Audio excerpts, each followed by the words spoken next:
Salut tout le monde, j'espère que vous allez bien. Dans la capsule vidéo d'aujourd'hui, je vais aborder les crises des enfants et la gestion de crise, mais plus particulièrement une erreur que l'on fait tous et toutes quand vient le temps de gérer une crise d'un enfant.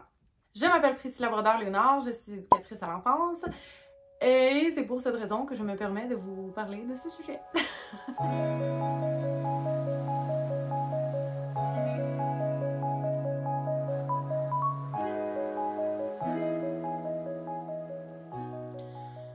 Je suis certaine que ça vous est tous et toutes déjà arrivé, ça m'est arrivé plusieurs fois de gérer des crises d'un enfant et que l'enfant fasse juste se frustrer de plus en plus, peu importe quelle solution on essaie de trouver, on perd le contrôle, l'enfant a définitivement perdu le contrôle de ses émotions et on ne sait plus quoi faire pour que la crise se termine. Mais là, à la place de vous dire ce que vous devriez faire, je vais vous dire ce que vous ne devriez pas faire. Et c'est justement de vouloir à tout prix trouver une solution. Je parlais de ça récemment avec un parent, puis j'ai réalisé que c'est ça un de nos grands problèmes, c'est qu'on est pris dans notre recherche de solutions parce qu'on veut absolument que la crise se termine maintenant. Peu importe que ce soit parce qu'on n'a pas le temps, parce qu'on veut pas que l'enfant fasse une crise ou juste parce qu'on n'aime pas ça, parce qu'on n'aime pas qu'ils se sentent comme ça. Tu sais, on les aime, les enfants, on veut qu'ils se sentent bien, puis qu'ils jouent, puis qu'il y a du plaisir.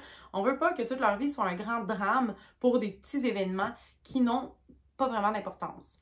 Donc, on veut vraiment que l'enfant termine sa crise, on essaie de trouver des solutions, on essaie de lui dire « Tu peux pas ranger, mais on s'en va dehors, ça va être le fun, tu vas t'amuser dehors. Hey, regarde, viens, je vais te donner une surprise. » Bon, tout ça, c'est des solutions et l'enfant, est-ce qu'il a vraiment besoin qu'on lui trouve tout de suite une solution? Je vais mettre ça en métaphore, tu passes une vraiment mauvaise journée au travail, OK? Et tu racontes ça à ton chum et ton chum se met tout de suite en mode solution. Ah ben là, tu devrais aller en parler à la direction, tu devrais aller voir la personne directe, lui dire, tu devrais faire ça, tu devrais faire ça. Je sais qu'il y a des solutions.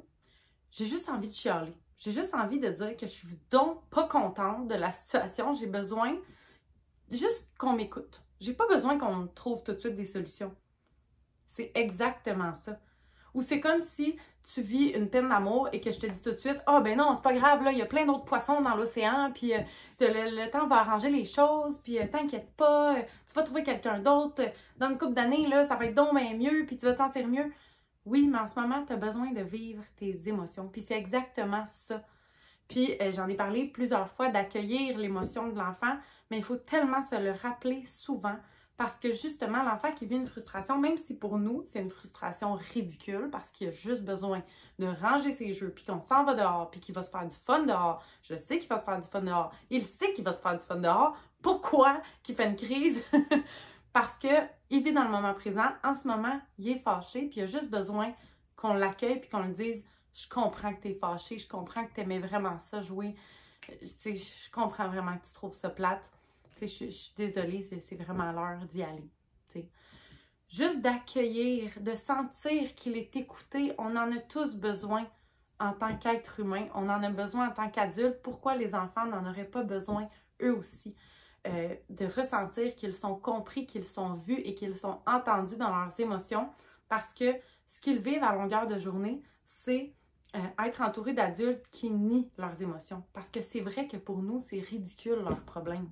C'est pas un problème. C'est pas une tragédie. Calme tes nerfs, petit enfant. Mais lui, il connaît pas encore les problèmes d'adultes. Lui, c'est ça ses grands problèmes. Et il a juste besoin d'être accueilli là-dedans. Donc, c'est l'erreur que l'on fait tous et toutes, à mon avis, qui fait en sorte que on n'est pas capable de gérer les crises, que l'enfant fait juste encore plus. Parce que c'est sûr que je repars, on dirait que j'allais conclure, mais finalement, j'ai pas fini.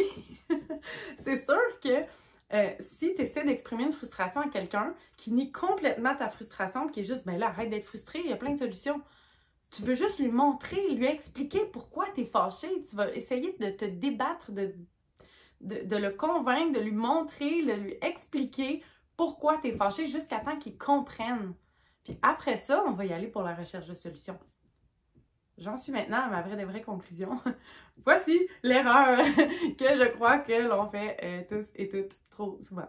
Donc voilà, vous me direz si ça vous a aidé dans votre quotidien et bonne journée!